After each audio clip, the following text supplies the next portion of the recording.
3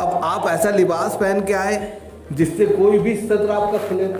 اب آپ جھک رہے رکوع میں, پتہ چلا پیچھے کی پوری آپ کی پیٹھ جو ہے دکھنے لگی. یہ ادب کے خلاف ہے. اور سطر کھلنے کی وجہ سے نماز مکروہ ہو جائے گی.